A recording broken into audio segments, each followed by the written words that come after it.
Friends, എല്ലാവർക്കും സുഖാണല്ലോ. വീണ്ടും പുതിയൊരു വീഡിയോയിലോട്ടേക്ക് സ്വാഗതം. ഇന്ന് കുട്ടികൾക്കും മുതിർന്നവർക്കും ഒരുപോലെ ഇഷ്ടപ്പെടുന്ന കണ്ണൂരിൻ്റെ സ്വന്തം ഗോതമ്പ് കിസ്കയാണ് ഇന്ന് തയ്യാറാക്കുന്നത്. വളരെ ടേസ്റ്റാണ്, അതുപോലെ തന്നെ നല്ല ഹെൽത്തിയാണ്. അപ്പോൾ ഇതെങ്ങനെ തയ്യാറാക്കുന്നത് നോക്കാം. അതിനു മുമ്പ് നിങ്ങൾ ആദ്യമായിട്ടാണ് എൻ്റെ ഈ ചാനൽ കാണുന്നതെങ്കിൽ പ്ലീസ് ഒന്ന് സബ്സ്ക്രൈബ് ചെയ്തേക്കണേ. അതുപോലെ കുഞ്ഞു ബെല്ലൈക്കൻ ഒന്ന് ക്ലിക്ക് ചെയ്യൂ, എങ്കിൽ ഓൾ എന്ന ഓപ്ഷൻ വരും. അതും കൂടി ഒന്ന് ക്ലിക്ക് ചെയ്യുമ്പോൾ ഞാനിടുന്ന പുതിയ വീഡിയോസിൻ്റെ നോട്ടിഫിക്കേഷൻ നിങ്ങൾക്ക് കൃത്യമായിട്ട് കിട്ടും. അപ്പോൾ പെട്ടെന്ന് തന്നെ വീഡിയോയിലോട്ടേക്ക് പോകാം. നമ്മുടെ ഈ ഗോതമ്പ് കിസ്ക തയ്യാറാക്കാൻ വേണ്ടി മെയിനായിട്ട് വേണ്ടത് ഗോതമ്പാണ്. ഞാനിപ്പോൾ 500 ഗ്രാം ഗോതമ്പ് എടുത്തിട്ടുണ്ട്. ഇത് വെള്ളത്തിൽ കുതിർത്ത് വെക്കണം. 1 മണിക്കൂർ വെള്ളത്തിൽ കുതിർത്തെടുത്തിട്ടുള്ള ഗോതമ്പാണിത്. പിന്നെ നമുക്ക് വേണ്ടത് തേങ്ങയുടെ 1-ാം പാല് വേണം. പിന്നെ വേണ്ടത് തേങ്ങയുടെ 2-ാം പാല്. പിന്നെ 1 കപ്പ് ബദാമിൻ്റെ തൊലി കളഞ്ഞെടുത്തതാണ്. അത് 1 കപ്പ് ബദാം ഞാൻ എടുത്തിട്ടുണ്ട്. പിന്നെ വേണ്ടത് ഉള്ളി. ഒരു ഉള്ളിയുടെ പകുതി മാത്രമേ എടുത്തിട്ടുള്ളൂ കേട്ടോ, ചെറുതായിട്ട് കട്ട് ചെയ്തതാണ്. അപ്പോൾ ഫസ്റ്റിൽ നമുക്ക് വേണ്ടത്, അതായത് ഈ ബദാം, 1 കപ്പ് ബദാമിലോട്ട് തേങ്ങയുടെ ഈ 1-ാം പാൽ കുറച്ച് ഒഴിച്ചതിന് ശേഷം നമുക്കൊന്ന് അടിച്ചിട്ട് മാറ്റി വെക്കണം. അതായത് തേങ്ങയുടെ 1-ാം പാലിൽ നിന്ന് കുറച്ചെടുത്ത് അപ്പോൾ ആദ്യം തന്നെ നമുക്കൊരു കുക്കർ എടുക്കാം. അതിലോട്ടേക്ക് കുതിർത്ത് കഴുകി വെച്ചിട്ടുള്ള നമ്മുടെ ഗോതമ്പ് ഇതിലോട്ടേക്ക് ചേർത്ത് കൊടുക്കാം.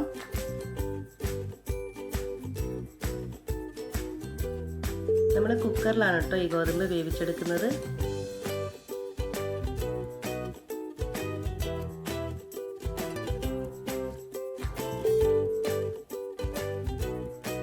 ഇനി ഇതിലേക്ക് ചേർത്ത് കൊടുക്കേണ്ടത് തേങ്ങയുടെ 2-ാം പാലാണ്. നമ്മളിപ്പോൾ ഇത് വേവിക്കുന്നത്, ഈ ഗോതമ്പ് വേവിക്കുന്നത് തേങ്ങയുടെ 2-ാം പാലാണ്. വേറെ വെള്ളമൊന്നും ചേർത്ത് കൊടുക്കുന്നില്ല. അപ്പോൾ നമുക്ക് തേങ്ങയുടെ 2-ാം പാൽ ഒഴിച്ചു കൊടുക്കാം. എന്നിട്ടൊന്ന് മിക്സ് ചെയ്യാം. പിന്നെ ചേർക്കേണ്ടത് ഉള്ളിയാണ്. അതായത് ഒരു ഉള്ളിയുടെ പകുതിയാണ് ഞാനിപ്പോൾ എടുത്തിട്ടുള്ളത്. അതും കൂടി ചേർത്ത് കൊടുത്ത് നന്നായിട്ടൊന്ന് മിക്സ് ചെയ്തെടുക്കാം.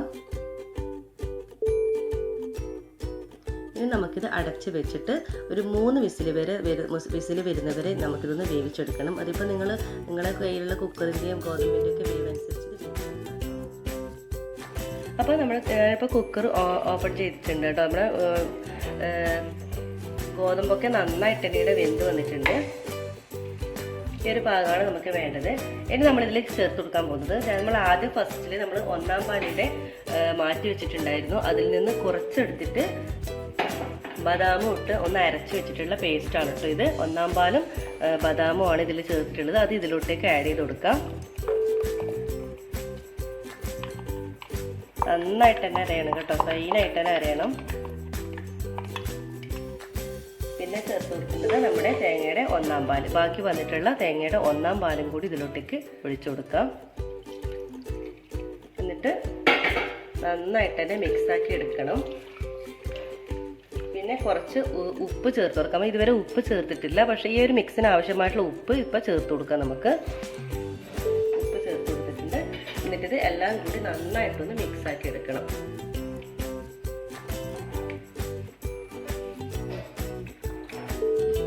നന്നായിട്ട് തന്നെ മിക്സാക്കി എടുക്കുക. എന്നിട്ട് ഒന്ന് നന്നായിട്ടൊന്ന് തിളക്കണം. നമുക്ക് ഫ്ലെയിം ഒന്ന് ഓണാക്കിയിട്ടുണ്ട്. ഇപ്പോൾ നന്നായിട്ട് മിക്സാക്കിയതിന് ശേഷം ഇതൊന്ന് തിളക്കുന്നവരെ ഒന്ന് വെയിറ്റ് ചെയ്യാം. അപ്പോൾ ഇതിവിടെ നന്നായിട്ട് തന്നെ തിളക്കുന്നുണ്ട്. ഇതുപോലെ നന്നായിട്ടൊന്ന് തിളക്കണം. തിളച്ചതിന് ശേഷം പിന്നെ ഓവറായിട്ട് തിളപ്പിക്കണ്ട, ഇങ്ങനെ നന്നായിട്ടൊന്ന് തിളപ്പിക്കുക. അപ്പോൾ നമുക്കിനി സ്റ്റൗ ഓഫ് ചെയ്യാം. ഇനി ഇതിലോട്ടേക്ക് ഒരു 2-3 ടേബിൾ സ്പൂൺ നെയ്യിൽ കുറച്ച് ഉള്ളിയും കുറച്ച് നട്ട്സും കിസ്മിസും ഇട്ടൊന്ന് നന്നായിട്ടൊന്ന് വറുത്തിട്ട് ഇതിലോട്ട് ഇട്ട് കൊടുക്കാം. അങ്ങനെ വളരെ ടേസ്റ്റ് ആയിട്ടുള്ള കണ്ണൂരിൻ്റെ സ്വന്തം ഗോതമ്പ് കിസ്ക ഇവിടെ റെഡി ആയിട്ടുണ്ട്. ഞാനിപ്പോൾ ഒരു ബൗളിലേക്ക് മാറ്റിയിട്ടുണ്ട് കേട്ടോ. നല്ല ടേസ്റ്റാണിത്. വളരെ ഡിഫറെൻ്റ് ആയിട്ടുള്ള ഒരു ടേസ്റ്റാണ് കേട്ടോ. പിന്നെ അതായത് ഇതിപ്പോൾ ഇപ്പോൾ ഞാൻ ഇതിൽ ഉപ്പ് മാത്രമാണ് ചേർത്തിട്ടുള്ളത്. നമ്മൾ സാധാരണ അലിച്ചൊക്കെ കഴിക്കുന്ന പോലെ ഇങ്ങനത്തെ ഒരു ബൗളിൽ മേലെ പഞ്ചസാര വേണമെന്നുള്ളവർക്ക് ഇതുപോലെ പഞ്ചസാര അല്പം മുകളിലൊന്ന് ഇതുപോലെ തൂവി കൊടുക്കാം. ഇതുപോലെ മിക്സാക്കി കൊടുത്തിട്ട് നമുക്ക് കഴിക്കാം കേട്ടോ. അങ്ങനെയും കഴിക്കുന്നുണ്ട്. അപ്പോൾ നിങ്ങൾക്ക് ഏത് രീതിയിൽ നിങ്ങൾക്ക് തയ്യാറാക്കി നോക്കാം. അപ്പോൾ നിങ്ങളെല്ലാവർക്കും ഇഷ്ടമായി എന്ന് കരുതുന്നു. തീർച്ചയായും നിങ്ങളെല്ലാവരും തന്നെ ട്രൈ ചെയ്ത് നോക്കണം. നല്ല ടേസ്റ്റാണ്, അതുപോലെ തന്നെ നല്ല ഹെൽത്തിയാണ്. അപ്പോൾ വീണ്ടും നമുക്ക് പുതിയ റെസിപ്പീസുമായിട്ട് വീണ്ടും കാണാം. എല്ലാവരും തന്നെ ട്രൈ ചെയ്ത് നോക്കണം കേട്ടോ. അപ്പോൾ എല്ലാവർക്കും ഒരിക്കൽ കൂടി താങ്ക് യു. അപ്പോൾ വീഡിയോ കണ്ട് ഇഷ്ടപ്പെട്ടാൽ സബ്സ്ക്രൈബ് ചെയ്യാൻ മറക്കരുത്. കൂടിയ ബെല്ലൈക്കൻ ഒന്ന് ക്ലിക്ക് ചെയ്യൂ, എങ്കിൽ ഓൾ എന്ന ഓപ്ഷൻ വരും. അതും കൂടി ഒന്ന് ക്ലിക്ക് ചെയ്യുമ്പോൾ ഞാനിടുന്ന പുതിയ വീഡിയോസിൻ്റെ നോട്ടിഫിക്കേഷൻ നിങ്ങൾക്ക് കൃത്യമായിട്ട് കിട്ടും.